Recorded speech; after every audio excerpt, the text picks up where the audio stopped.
Tension mounts as the last call is given. The runner tries to loosen up. In his mind, he runs the race over and over again. As he settles back into the blocks, set, a deep breath. Bang, off all dash. To the crowd, the distance seems so small, but on the track, every step seems like eternity. Aching muscles, pounding heart, burning lungs. His eyes focus upon the white tape that's fluttering in the wind that stretched across the track ahead. Every movement is precisely executed. Body and soul in perfect harmony flows. He drains his final drop of energy to kick towards the tape. As he lunges across the line, every corner of his tired body aches. The crowd is puzzled. For the last place finisher act as if he had won the race. But his joy comes from inside, knowing that he ran with the best and finished. The only loser to him is the one who fails to get up after falling in the blocks, or the quitter who thinks he's too far behind to win, or the athlete who doesn't show for no chance he had, or so he thought. The effort is more important than the gold. Struggle brings forth triumph. All races he will enter, all races he will finish. And someday he knows he will win. And so it is with us as we enter the races of life. Now, at your younger years right now, you're saying, well, life is a sprint. Let me tell you, life is a marathon. And you're just on your first couple laps. I share that story with you because it's easy in today's world of fake social media to get caught up in the comparisons of, I'm not as good as everybody else. I don't hit as well as somebody else. I don't pitch as well as somebody else. Well, I want to tell you a slightly different story. I appreciate being here last week and hearing about Jordan's last game when he was down at Dixie State. And I learned some things about Jordan I haven't known. But what I was most impressed about was when he shared from the heart. Because I thought that I was the only one who got a little emotional about the Marshalls. We're starting to dance. We're starting to get to know each other a little bit. But I can say this with 100% no reservations. I love you guys. And I'm here for you. See, I didn't get that until a couple years ago. See, I started out in 1983 as a sports announcer. Do the math, that's 43 years ago. It was my first day at Hillcrest High School, and I walked into the main office and I said, I need to see Mr. Schick today. And they said, well, let's set an appointment with Mr. Schick, he'll get you out of class. He was the principal. See, growing up, all my best friends were the best athletes. They all went on to be All-American athletes, but I wasn't blessed in that way. But I had this feeling that opportunity does knock, but you have to be the one to knock. So I went to my principal and I said, Mr. Schick, right after high school, I'm going to be on radio, TV, and behind the biggest mics in the biggest stages of the world, and I need your help to give me as much experience so when I graduate from high school, I'm ready to go. He said, give me a couple days. We'll marinate in it. Calls me out of class a couple days later, and sitting next to him at his desk was a guy by the name of Don Gust, who's a legendary baseball coach. He was the high school athletic director. He said, Coach Gust and I have thought about it, and we're going to make you the school announcer. You'll announce football, basketball, baseball, wrestling, gymnastics, track and field, and everything we can get you to announce. I'll give you a pass to get you out of whatever classes you need to your senior year. This is your focus. And I announced every single sport, every single event that I possibly could that senior year at Hillcrest High School. The day after high school graduation, when all my friends were going on senior trips, I literally started knocking doors on radio stations in Salt Lake City. And that day, I got my first job in radio as a news reporter. And within a few months, I was following the Olympic torch in 1984 come through town. I got to spend 2 days with Ronald Reagan as the President of the United States. All my dreams came true. But I had to go get it. I asked Principal Schick for the opportunity. Then I went and knocked on doors at radio stations. And that's how it started. I went on to the pinnacle of my career. I had a national position with NBC and was living in Chicago in 2016 when the Cubbies won the World Series. So I've been on the greatest stages, the greatest microphones anywhere in the world. Best-selling author, shared stages with people all over the world. But I want you to know that, do you know where my heart is? Do you know where my heart is?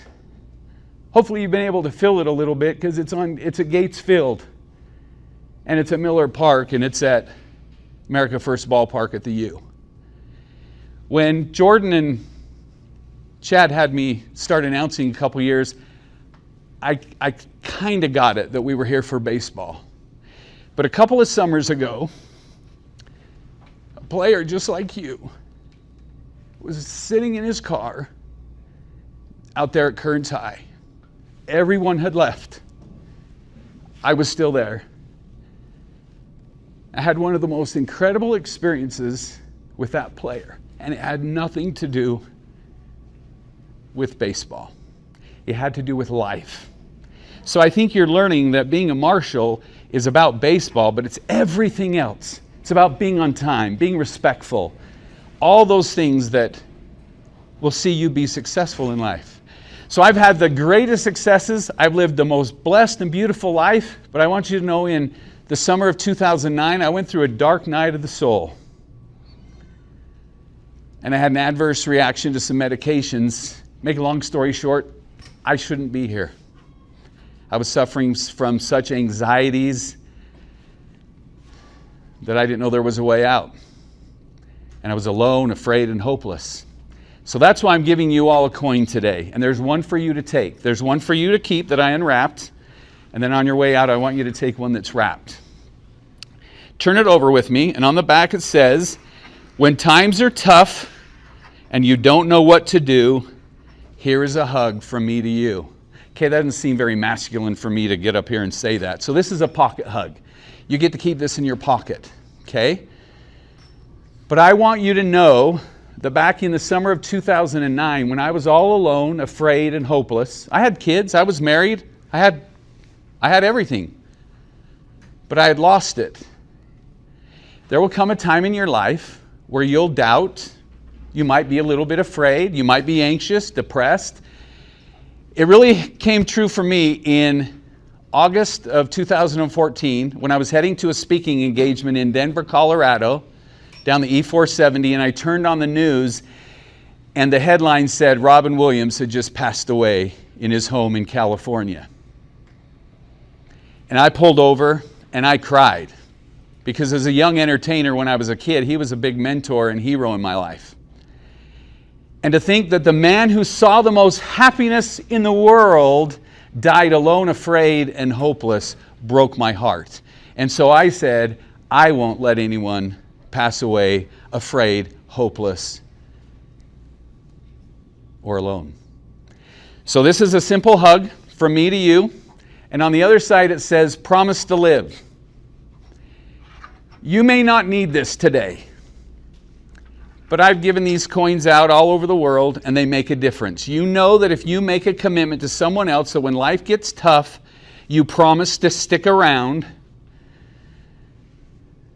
you're 90% more solid than if you think you're all alone. So what I want everybody is, everybody stand up.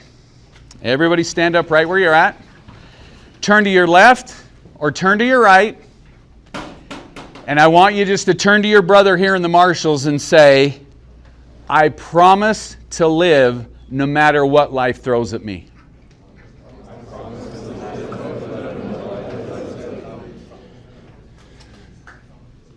And that's it. Give him a hug. Absolutely.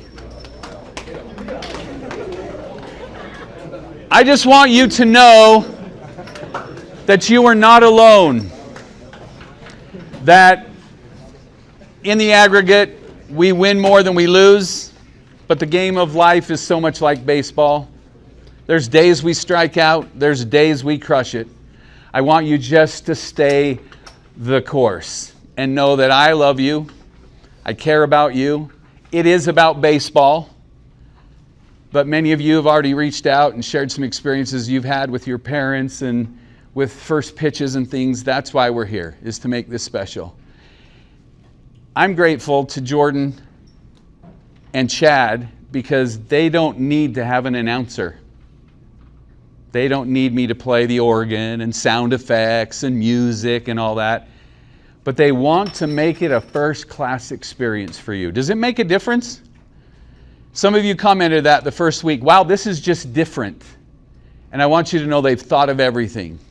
And so if there's anything that I can do to make your experience as a marshal better, please don't ever hesitate to pronounce things correctly, to acknowledge parents or grandparents.